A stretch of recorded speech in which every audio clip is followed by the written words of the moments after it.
Wake Now My Conscience, a sermon for June 14th. Wake now my conscience, with justice thy guide. Join with all people whose rights are denied. Take not for granted a privileged place. God's love embraces the whole human race. Many years ago, before I was even 30, I was elected to serve on the executive committee of the Unitarian Universalist Ministers Association.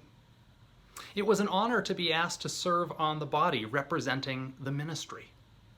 The Unitarian Universalist Ministers Association, or the UUMA, is a professional association.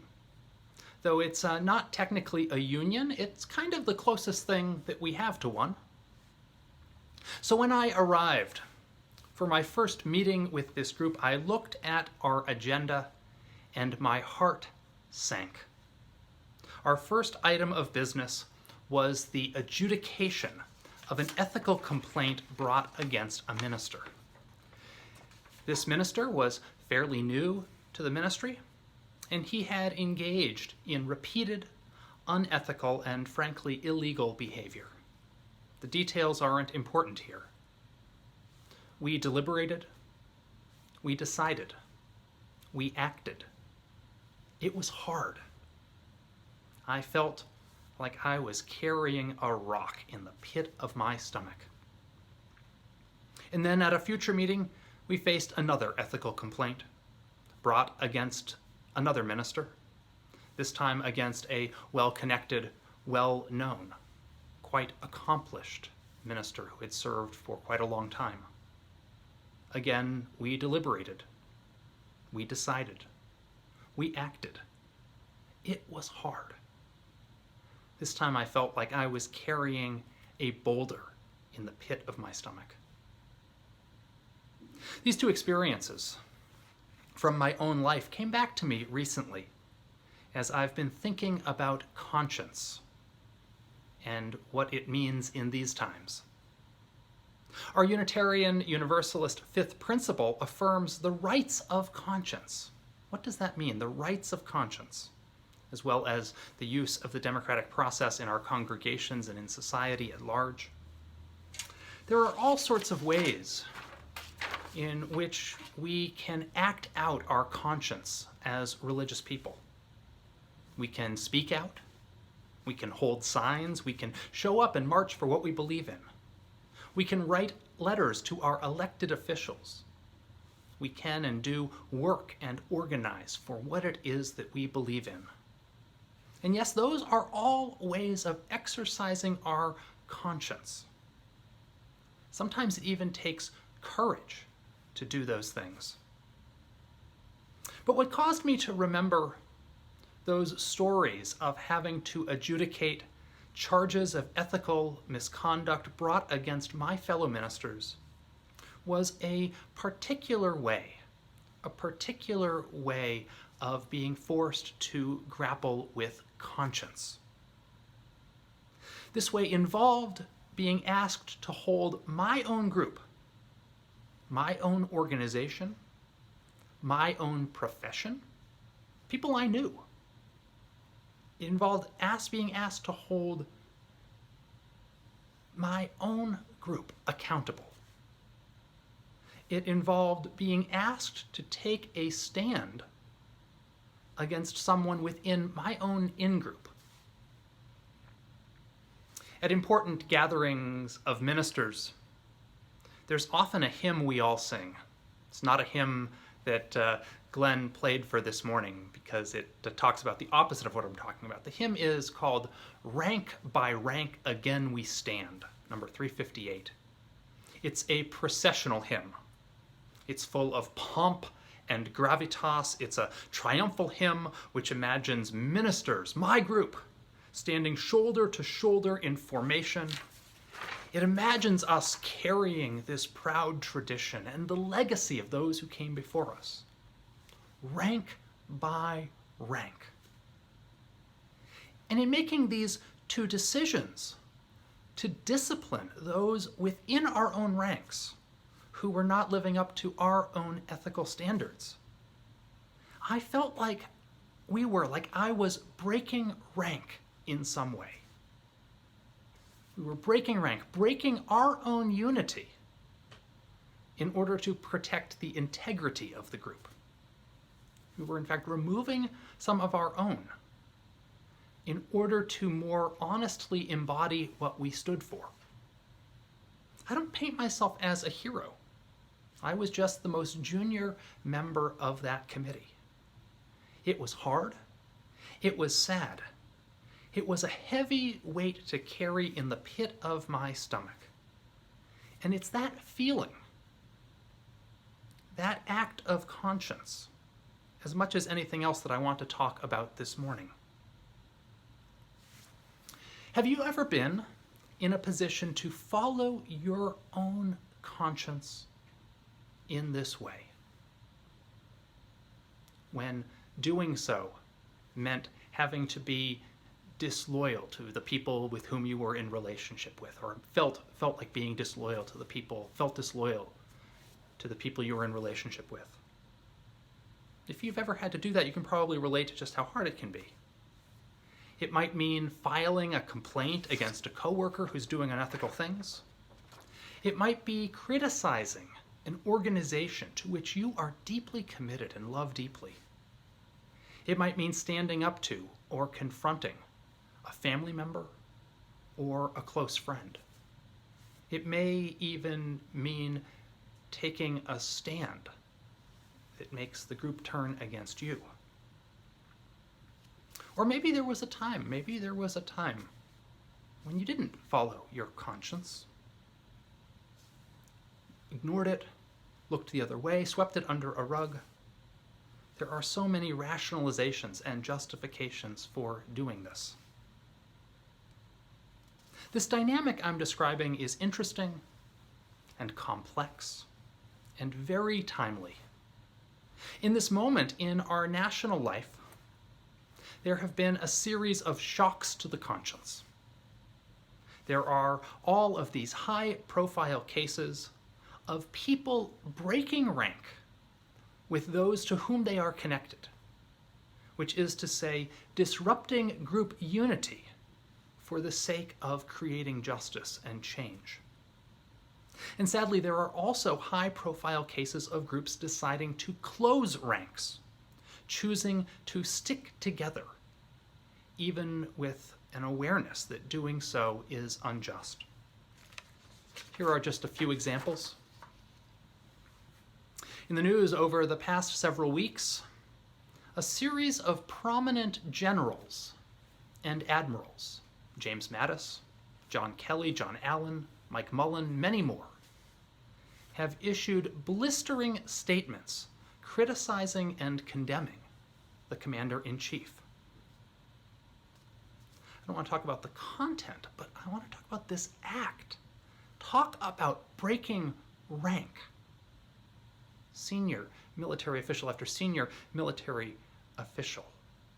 Breaking rank. Their statements are startling and surprising and prompt a number of questions about conscience. Why did they keep silent for so long? Why did they choose to speak out now? What are they hoping to accomplish by speaking out? What do they think ought to be done? And many, many more questions. I pay attention when people speak out of their conscience, and it involves breaking rank. On the opposite side, we see the closing of ranks. An example that comes to mind from very recently is the Buffalo, New York Police Department, following the release of a video in which two officers pushed a 75-year-old man who fell backwards, struck his head, and was seen unconscious, bleeding on the ground with a significant head injury. The two officers who pushed the man were suspended. In response, 57 officers on the Buffalo Police Department resigned from the emergency response unit as a signal of solidarity with the two officers who were suspended. This, too, raises a host of interesting and important questions about what leads groups to close ranks as opposed to breaking rank. I'll share just one more example, this one closer to home. Second only to this church, the community I feel most deeply connected with is the community at my CrossFit gym. It's a diverse and beautiful community that's important to me. It's been transformative to me.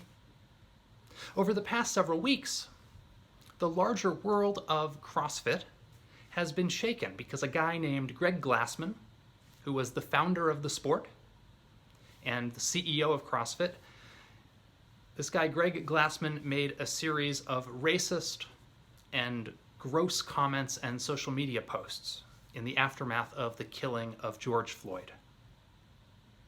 The pushback was swift. Sponsors pulled endorsements, dozens of gyms disaffiliated, and Glassman announced that he was retiring from his role as CEO. It remains to be seen whether those at the corporate level of CrossFit will fix the culture, because it wasn't just one person who was causing the culture to be as it was a culture. It remains to be seen whether those at corporate level will fix the culture and create systemic change, or if they will make a few superficial changes to appease their business partners and hope that it just all blows over. So at the local level, the owners of my gym face the ethical question of what to do, the conscience question of what to do, to disaffiliate, to remain connected and to work for change from the inside in an attempt to redeem, to ignore the national level and focus equity efforts here locally. It is a moment of figuring out what conscience demands. What does conscience demand? What does conscience demand? Described these three examples: senior military leaders appearing to break rank with the commander-in-chief, members of the Buffalo Police Department appearing to close rank to protect one another, my local gym trying to chart a path forward with integrity in the face of its brand being linked with a culture of racism. These are all examples of people following or not following their conscience. So we should ask the question,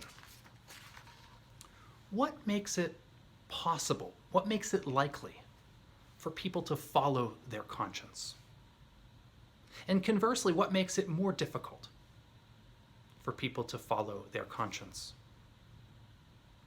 A member of this church recently sent me a brilliant and long article from the most recent issue of The Atlantic. The article deals with the question, especially in political contexts, of what leads someone to continue to collaborate with actions that offend their conscience, rather than to become a dissident who breaks rank and follows their conscience. The long article begins with stories of two government officials in communist East Germany. Both men become aware of the corruption and brutality and dishonesty of that regime. One man, awakened to the corruption and brutality, follows his conscience and dares to be an outspoken dissident, which necessitates him putting his life in danger and fleeing from his own nation. The other man, equally aware of the corruption and brutality, remains a cheerful and enthusiastic collaborator, a participant in the system. It turns out, it's no surprise, that people can perform mental gymnastics and come up with all sorts of rationalizations and justifications for collaborating with immoral systems. These reasons range from fear to greed to self-delusion to cynicism and many more. But it's often a shock to the system that wakes people up. It's often a shock to the system that wakes people up. That same thinking that Anne Applebaum applies to political consciousness in her article in The Atlantic. Anti-racist educator Tim Wise applies to racial consciousness.